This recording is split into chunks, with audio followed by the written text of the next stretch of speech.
Just quickly, Campbell, I want to get on to other things, but you know, once we get past the energy sector, of course, where they'll next go on this fight for lower emissions is transport, absolutely. But also, as we're seeing play out in Britain at the moment, all the activists are going after people's diets. It's now not vegetarianism anymore. It's called climatarianism. It's a climate diet. This is where the rubber's going to hit the road, particularly in places like Queensland, isn't it? Well, it sure is, and I guess the whole stuff about our diet is very much on the agenda in some quarters. If people check out my social media, I've had a bit of a humorous go at that today. And this stuff actually has to be opposed because it's far more than just energy. It's a whole range of things that leftists, ultimately controlling this dialogue, want to force upon us in terms of changes to our lifestyle. Can I just say, on the energy front, one of the most disappointing things from the coalition's so-called plan that was released today is they don't have the courage to talk nuclear. The Lib Dems are firmly in support of nuclear as part of the energy mix. That is something that would actually make a meaningful contribution to reducing emissions, and it is just imperative that get on the agenda. So I would hope that perhaps they'll reconsider and we can have a meaningful debate. And it's great that Chris Kenny has been championing it on this network. Yeah, spot on with a terrific program from Chris last night. If I can bring you back in now, Joel, Australia's top federal cop issued a stark warning ahead of the reopening of our international borders in coming weeks. This is the AFP's Commissioner Reece Kershaw.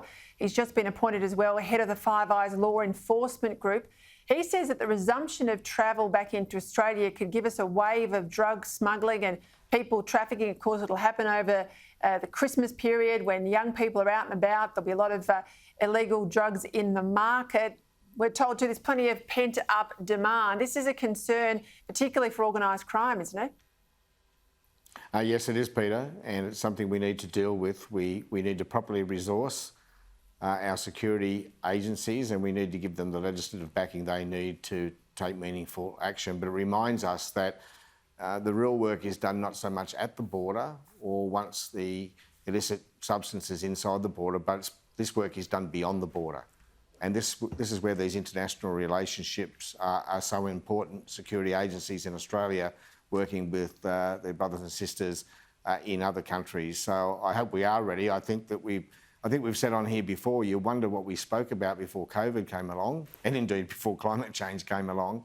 There are lots of other issues out there that we need to deal with, and let's hope that the government gives these agencies the resources they need to deal with what is a very serious problem. Oh, gee, look, I don't know about that, Peter. I guess.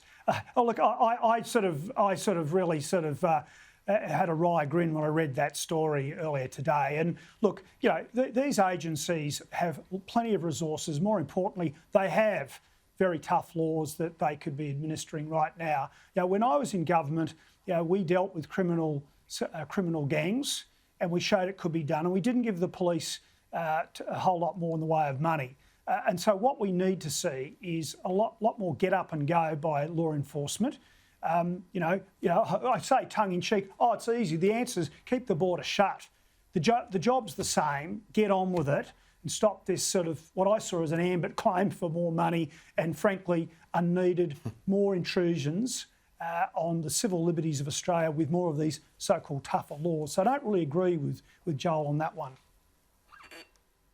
Well, I read some research from Moody's today. I mean, median prices in Sydney are well over $1 million for a home, and a couple on the top end of average earnings are paying almost half of their household income on their mortgage. I think it's extraordinary, Campbell. Of course, at the same time, you've got the federal government and the government in New South Wales musing about whether they're going to really ramp up immigration, not just to where it was, but in the case of New South Wales, the public servants wanted to go up to 400,000 a year. It was around 230,000 a year. That's going to make it harder, isn't it? It sure will, Peter. And I think there's a real need to have a proper debate about this and the numbers. Undoubtedly, there are sectors in the economy that need labour they can't get at the moment. There's shortages out there.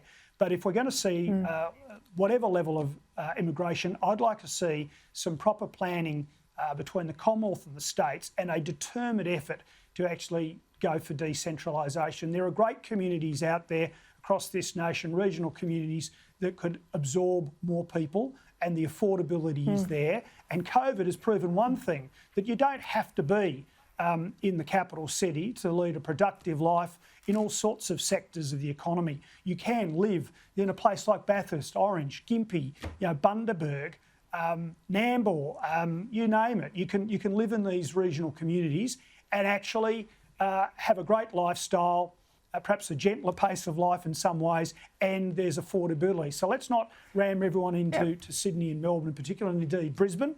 Let's have a plan to actually settle high immigrant numbers in the regions. Don't need to sell me, country girl, born and bred. I've got to leave it there. But Joel Fitzgibbon, next week you get the first word. All right, thank you, gentlemen.